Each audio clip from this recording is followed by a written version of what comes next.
जिसके नगर में, जिस समाज में, जिस मोहल्ले में, जिस मंदिर में, जिस उपाश्रय में, जिस क्षेत्र पर साधु संत रहते हैं, तो उनके निकट में रहने वाले व्यक्तियों का परिवेश और अंतरंग का भाव धर्म से संयुक्त हो जाता है। महानुभाव, सज्जन पुरुषों का जहाँ प्रवास होता है उस घर में रहने वाले व्यक्ति प्राय करके सज्जनता से युक्त होते हैं। जिस स्थान पर साधु संतों का वास होता है उनके संपर्क में आने वाले व्यक्तियों में भी त्याग की भावना, धर्म की भावना, संतोष की भावना एवं परोपकार की भावना, वात्सल्य और प्रेम की भावना वृद्धि को प्राप्त होती देखी जाती है। तो आचार्य महोदय कह रहे हैं कि सज्जन पुरुषों से पृथ्वी अभी खाली नहीं हुई। सज्जन पुरुष प्रत्येक काल में होते थे और होते रहेंगे, आज भी हैं। कभी संख्या उनकी घट जाती, कभी बढ़ जाती है। आकाश में चंद्रमा कभी घटता है, कभी बढ़ता है। कदाचित प्रलय काल की तरह से वह अमावस्या भी आती है और पूर्ण छुप जाता है।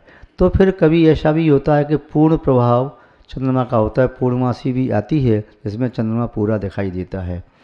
अमावस्या के दिन पूरा चंद्रमा दिखाई नहीं देता, यानी पूरा लुप्त हो जाता है, तो पूर्णमासी के दिन किंचित भी छुपता नहीं है। ऐसे ही चौथे काल में जब तीर्थंकरों का साम्राज्य था तब धर्म का बहुत प्रभाव था, और जब छठवां काल आ जाता है तो धर्म पूरी तरह से लुप्त भी हो जाता है। किंतु ये पंचम काल है, ये तो घटता बढ़ता काल है। अवसर्पणी का काल है, तो ऐसा कहें कि ह्रासमान चंद्रमा है, ये कृष्ण पक्ष का काल चल रहा है। और जब पंचम काल उधर चौथे काल के बाद आएगा, जिसे आगे काल कहेंगे, जब छठवें काल के बाद चौथे काल के पहले, तो वह बढ़ता हुआ चंद्रमा उसे माना जा सकता है। महानुभाव, सज्जन पुरुष कौन है? सज्जन की क्या विशेषता है? क्या सज्जन के भाल पर तिलक बना होता है?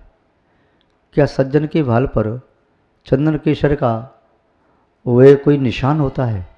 क्या सज्जन के पुरुष के सिर पर कोई लंबी चोटी होती है? क्या सज्जन पुरुष कोई विशेष प्रकार की आकृति वाला होता है? आकृति से तो सभी प्राय करके एक जैसे ही होते हैं, किंतु सज्जन की प्रकृति अलग होती है।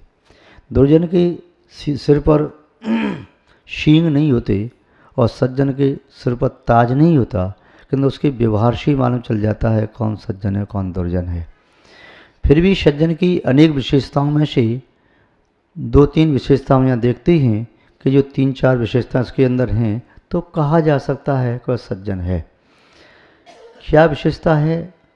कि सज्जन व्यक्तियों की कुल विद्या णराणम हो, सच्चम पियम सुभाषणम, मज्जादा पालनम ऋचम उपसंगणम तहा। आचार्य महोदय कह रहे हैं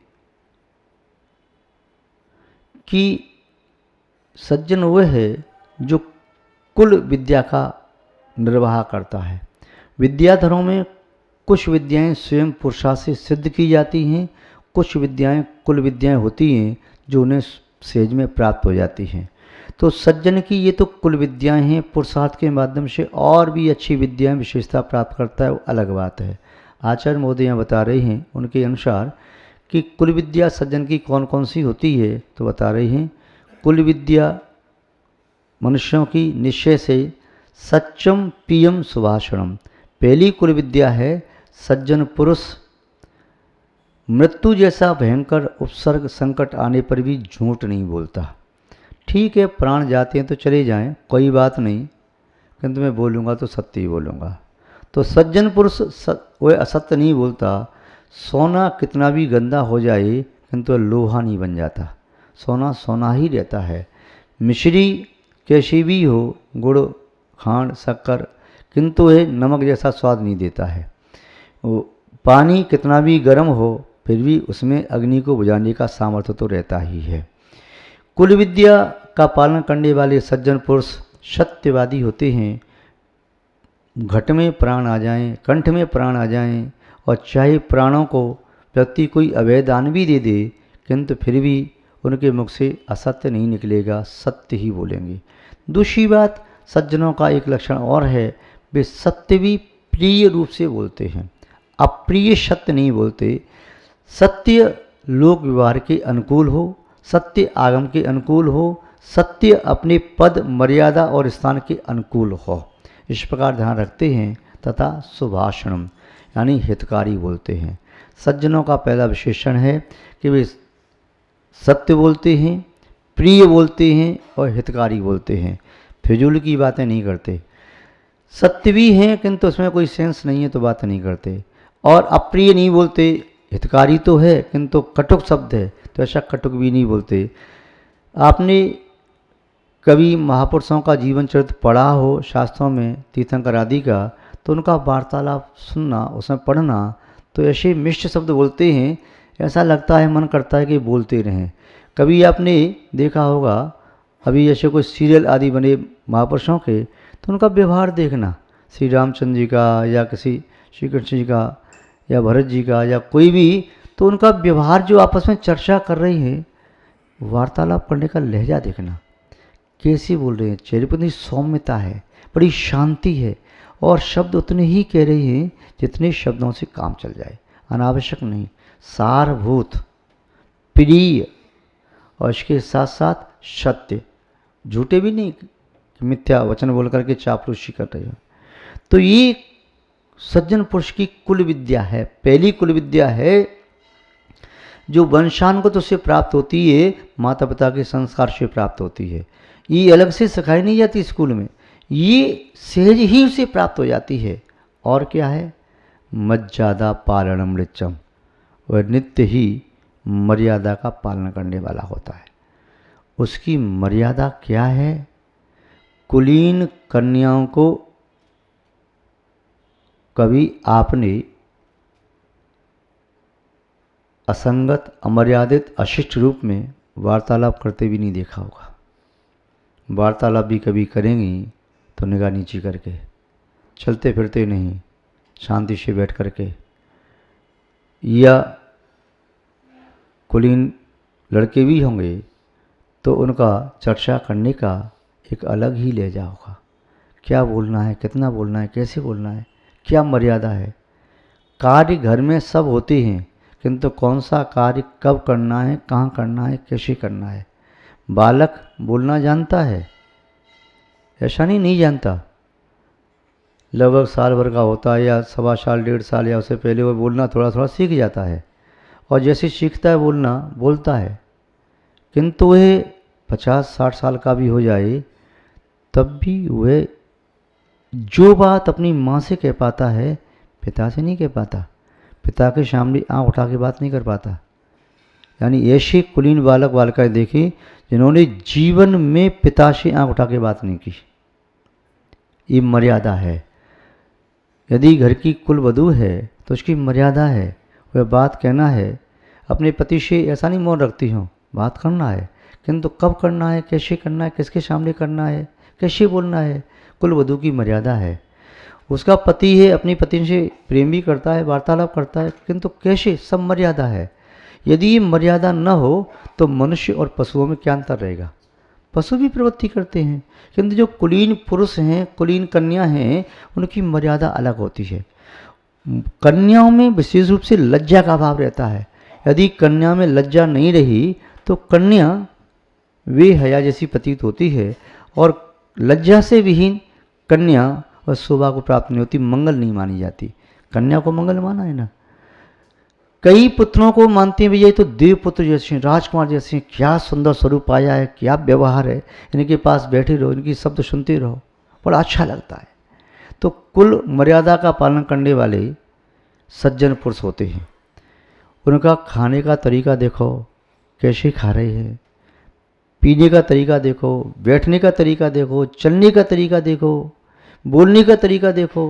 कोई बात समझाना भी होगा तो बीच में किसी की बात काटेंगे नहीं, बड़ों के सामने बोलेंगे नहीं, छोटों को समझाएंगे, प्यार से समझाएंगे। उत्तेजना आ रही होगी छोटों को तो उसमें मौन हो जाएंगे, उसकी बात पूरी हो जाएगी, बात समझा देंगे, भाई तुमने ऐसा नहीं, ऐसा ये तुम्हें नहीं करना चाहिए, प्यार से समझा दिया, उन्हें अपनी गलती का एहसास हो गया। तो कुल विद्या का संभान पालन करने वाले व्यक्ति, सज्जन पुरुष, निस्संदेह सुख को प्राप्त करते हैं, उनका जीवन सुखी होता है। और जो नीतिकार कहते हैं कि दुर्जन के सिर पर सींग नहीं होती, किंतु ऐसा कहते हैं उनके मुख में, जिब्या में एक भट्टी होती है, इसमें से कोयला टपकते रहते हैं। उसमें से अंगारे झरते हैं। और सज्जन के सिर पर ताज नहीं बंधा होता, पर उसकी जिब्या में एक कुंड होता है जिसमें से अमृत की बूंदें गिरती हैं। दोनों का अलग अलग है। 4 शब्द बोलते ही एक से व्यक्ति सुनकर के कहता है कि भाई तू न बोल तो ही अच्छा है, और एक से कहता है भैया और कुछ बोलो और सुनाओ, अच्छा लग रहा है आपकी बात सुनने में। तो निस्संदेह वचनों में प्राप्त पड़ता है। नमस्कार करने वाले सुबह से लेकर शाम तक 100 व्यक्ति आते हैं, 1000 व्यक्ति आते हैं, नमस्कार करते हैं, किंतु सबका नमस्कार करने का लहजा अलग अलग है। यहाँ सभा में हम आपसे कहें आप अपनी जिज्ञासा पूछो, पूछिए और पूछिए, आप पूछते हैं, किंतु सबका पूछने का लहजा अलग अलग है। पूछ जिज्ञासा ही रहे हैं सब, पर सबका अलग अलग है। आहार देने वाले भक्त इतने होते हैं, किंतु आहार देने का सबका लहजा अलग अलग है। पूजा बहुत से लोग करते हैं, अभिषेक करते हैं, पर सबका अलग अलग है। गमन आप सब लोग करते ही, लेकिन चलने की प्रक्रिया सबकी अलग अलग है। देखते सब हैं, पर देखने का सबका भाव लहजा अलग अलग है, एक जैसा नहीं है। यही कहलाती है कुल विद्या। जैसे विरासत में मिली होती है, वसीयत में मिली होती है, ये बाहर से अर्जन नहीं करनी पड़ती। और तीसरी कुल विद्या है उपसंहरणम, नित्य ही दूसरों का उपकार करने का भाव, उपकार प्रवृत्ति। सज्जन पुरुष स्वयं एक कष्ट को सहन तो कर लेता है, किंतु दूसरों को कष्ट देना नहीं चाहता, और दूसरों के लिए कष्ट सहन करके भी उस पर एहसान नहीं लाता कि मैंने तुम्हारे लिए इतना सहन किया है। यदि सहन किया और कह दिया तो क्या सहन किया, हिसाब किताब बराबर। किंतु ऐसे सज्जन भी हैं जो दूसरों के लिए उपकार कर रहे हैं और दूसरों को एहसास भी नहीं है कि मेरे लिए कोई उपकार कर रहा है। उपकार करके उन्हें आनंद आ रहा है, दूसरों को खिला के आनंद आता है, दूसरों की प्रशंसा करके आनंद आता है, दूसरों की सेवा करके आनंद आता है, दूसरों के कार्य में सहयोग करके आनंद आता है, और परोक्ष में दूसरों की इतनी बड़ी सहायता की, शत्रुओं से बचा दिया। ये सज्जन का कर्तव्य। मित्रता होती है तो ये होती है कि सामने मित्र के सामने खड़े होकर के उसका उपकार कर दिया और कह दिया बेटा मैं न होता तो तू मर जाता या तेरा घाटा लग जाता, ऐसा हो जाता। तो मित्रता नहीं। मित्रता में कभी एहसान बताने की बातें नहीं होती। मित्रता में कभी सॉरी और धन्यवाद नहीं होता। चुपचाप कर रही हैं। कौन कर रही है? माँ और बेटा। कभी माँ बेटे से नहीं कहती बेटा मैंने तुझे घर में रखा है, पालन पोषण किया है, दूध पिलाया है। ये ऐसा नहीं। माँ ने कहा मैंने स्वयं अपने कर्तव्य का पालन किया, आनंद आया। तो ऐसे ही बेटे को भी होना चाहिए कि माँ की सेवा करके ये न कहे कि मैंने तेरी सेवा की है। उसको भी चुपचाप माँ के लिए, पिता के लिए, भाई के लिए, अड़ोसी के लिए, पड़ोसी के लिए, मित्र के लिए क्या उपकारी हो सकता है, क्या शुभ हो सकता है, कैसे उपकार किया जाए। उपकार क्रियाओं की अपेक्षा भावनाओं से ज़्यादा होता है। क्रियाओं के द्वारा किया गया उपकार सीमित होता है, धन के द्वारा किया गया उपकार और तुच्छ होता है। हम किसी के लिए उपकार करें तो धन के माध्यम से नहीं। यदि हम अपने आप को धन से बड़ा मानते हैं तो हमारी जो बड़मपन की नीति रीति है बहुत तुच्छ है, हमारा पैमाना बहुत छोटा है। कोई व्यक्ति अपने आप को धन से बड़ा मानता है तो बड़ा मानने का पैमाना उसका बहुत तुच्छ है। कोई व्यक्ति साधन सामग्री से बड़ा मानता है, उसका पैमाना भी तुच्छ है। कोई व्यक्ति अपने रूप सौंदर्य से बड़ा मानता है, उसका पैमाना तुच्छ है। शरीर की शक्ति से बड़ा मानता है, उसका पैमाना तुच्छ है। उच्च कुल और जाति में जन्म लेने से बड़ा मानता है, उसका पैमाना तुच्छ है। पैमाना तो बड़ा उसका है जो आत्मीय गुणों से अपने आप को बड़ा मानता है। और मानता नहीं, स्वयं के मानने से कुछ नहीं होता। स्वयं की उपलब्धि पर नाज करना अभिमान है। स्वयं की उपलब्धि पर तुम्हें नाज हो रहा है तो ये तुम्हारा अभिमान है, और आपकी उपलब्धियों पर दुनिया को नाज हो रहा है तो ये आपका सम्मान है। जब आपकी उपलब्धियों को दुनिया कहे कि वास्तव में उपलब्धि तो ये है, आप उसे सहजता में सरलता में ले जाओ, पचा जाओ। पचाना बड़ा कठिन होता है। महादेव जैसे व्यक्ति ही जो लोकोक्ति आती है, शिव जी ने जहर को पिया और पचा गए, कंठ में धारण कर लिया। ऐसे ही अच्छी से अच्छी बात, बुरी से बुरी बात पचाना जिसको आ गया, निस्संदेह जीवन का राज वे जान सकता है। मुस्करा के रंजोगम जिसको पीना आ गया, मुस्करा के रंजोगम जिसको पीना आ गया, सच कहता हूं मानवो उसको जीना आ गया। वास्तव में जीना उसको आता है कि कोई भी जीवन में प्रतिकूलता हो, कहीं किसी का जीवन एक जैसा नहीं होता, अनुकूलता प्रतिकूलता दोनों आती हैं। तो कुल विद्या को धारण करने वाले सज्जन पुरुषों की 3 कुल विद्याएं हैं, हित मित प्रिय और सत्य वचन बोलना, अपनी मर्यादा का प्रत्येक दशा में पालन करना, प्रत्येक दशा में, और तीसरी बात जीवन के अंतिम क्षण तक उपकार करने की भावना रखना और उपकार करते रहना। ये कुल विद्या है जो सज्जन पुरुषों को वसीयत में, विरासत में मिलती है, दुर्जनों को ये नहीं मिल पाती। इन 3 विद्याओं को प्राप्त करके वे सज्जन रत्नत्रय को प्राप्त कर लेते हैं और 3 लोक के राजा भी बन जाते हैं। हम भी आपके प्रति ऐसी भावना भाते हैं, आपको भी 3 विद्या कुल विद्या प्राप्त हों। नहीं मिली है यदि कदाचित किसी को, तो आप अपनी संतान को ये 3 कुल विद्या अवश्य दें, जिससे आपका वह वंश आगे शुद्ध वंश, महापुरुषों जैसा वंश सिद्ध हो सके। और वंश ही सिद्ध न हो, आपके वंशज भी सिद्धत्व को प्राप्त कर सकें, ऐसी हम भावना भाते हैं। इन्हीं भावनाओं के साथ अपनी शब्द श्रृंखला को विराम देते हैं।